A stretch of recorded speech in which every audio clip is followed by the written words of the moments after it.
In the past, when people watched Japanese dramas, the executives of conglomerates or politicians were mostly older men. This wasn't just a dramatic choice, it reflected reality. According to the 2025 Global Gender Gap Report, Japan ranked 118th out of 148 countries, the lowest among the G7 industrial nations. In Japanese companies, the proportion of women in senior management is extremely low, around 9%.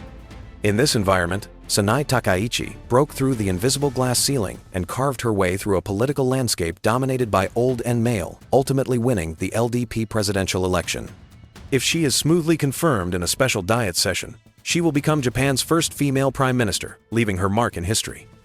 In this episode, we introduce Sanae Takaichi, destined to make history.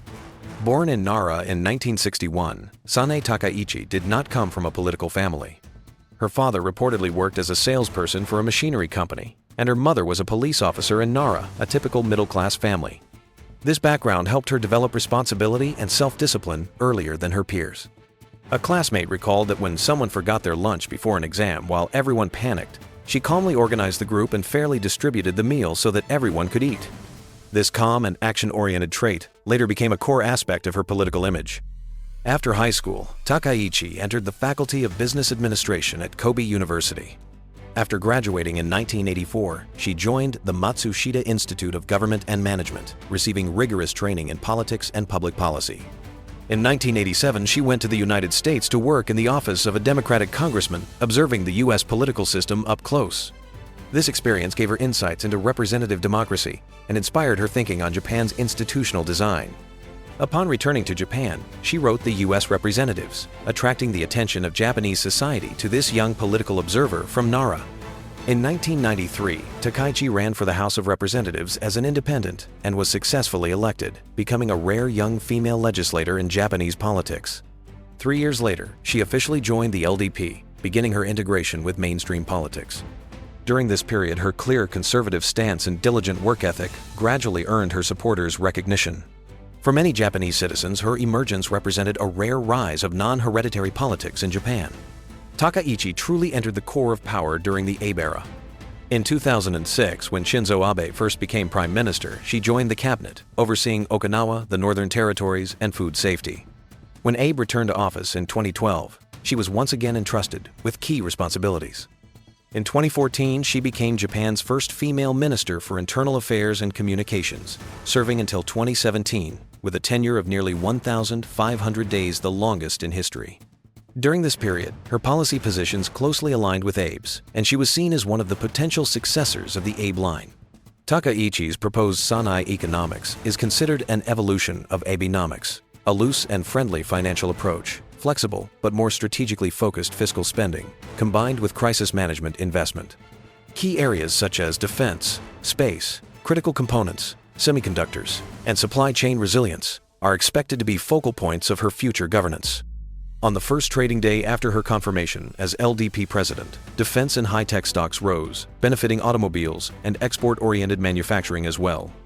Unlike a decade ago, Japan now faces inflation and massive public debt. How she balances stimulating growth with maintaining credibility will determine whether this policy is a sprint or a mid-distance pace. Of course, many people are curious about Takaichi's stance toward Taiwan and whether Japan-Taiwan friendship will continue.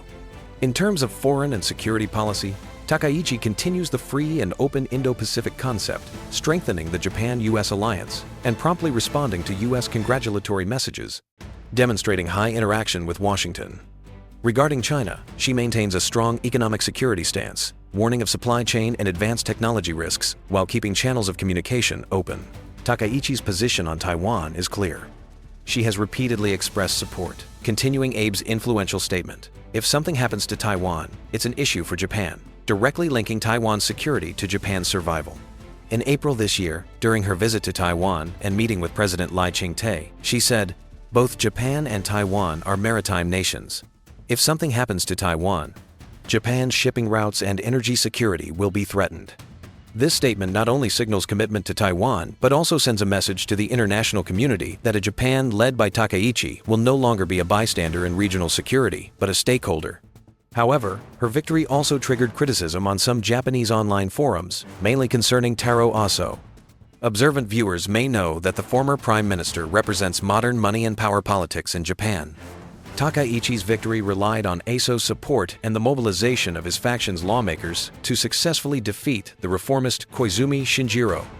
After her win, she appointed Taro Aso as vice president, Suzuki Shunichi as secretary general, and promoted other faction allies, demonstrating clear factional influence. Supporters argue that this stabilizes fiscal discipline and policy continuity, leveraging Aso's experience. Critics say it is patronage, division of spoils, and merit-based reward, even mocking this cabinet as the second Aso administration. Public opinion about Aso is deeply divided. On one hand, he is seen as a veteran capable of maintaining financial order. On the other, his hereditary background, faction politics, and past controversial remarks lead many to question whether Takaichi can truly govern independently or is merely Aso's puppet. This perception will be her most unavoidable pressure. Her ability to escape Aso's shadow will determine the real success of her cabinet. For Sanae Takaichi, the real challenge lies in the Diet. The current LDP no longer dominates as it once did. It holds less than a majority in both houses, and its ally, the Komeito Party, still reserves influence over personnel and policy decisions. Komeito chairman Saito Tetsuo held a press conference criticizing Takaichi's stance on politics and money, saying he could not endorse her as a prime minister candidate. If coalition negotiations fail, government bills will be hampered.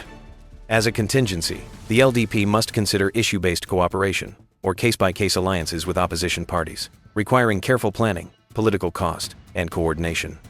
Additionally, without Komeito's grassroots organization and electoral mobilization, the LDP's chances in the next election diminish. Therefore, within 3 months, Takaichi must present a policy agenda that reassures allies and communicates externally her most critical task. Japan has finally produced its first female prime minister, but many domestic and international issues await her attention. Here are 3 pressing challenges. Fiscal risk. Japan's debt-to-GDP ratio is the highest globally. If she uses deficit bonds to spend lavishly, rising long-term interest rates could backfire on the economy. Currency risk. In recent years, exchanging yen has been profitable, often hitting new lows. In an inflationary era, suppressing interest rate hikes could quickly depreciate the yen, exacerbating imported price pressures. Foreign policy risk. Conservative and tough-minded, Takaichi may face challenges maintaining a firm stance on China, Yasukuni Shrine, and other symbolic issues. Frictions with the US over tariffs or military coordination could also immediately impact market confidence. The conclusion is clear. The next 3 months are Takaichi's midterm exam. Whether she can establish a clear fiscal priority, foster constructive interaction with the Bank of Japan, and consolidate a security agenda that unites, allies will determine whether Abe Line 2 is a short-term boost or a new Japanese norm. These 3 urgent challenges will decide whether the Abe 2 ticket represents glory or nightmare.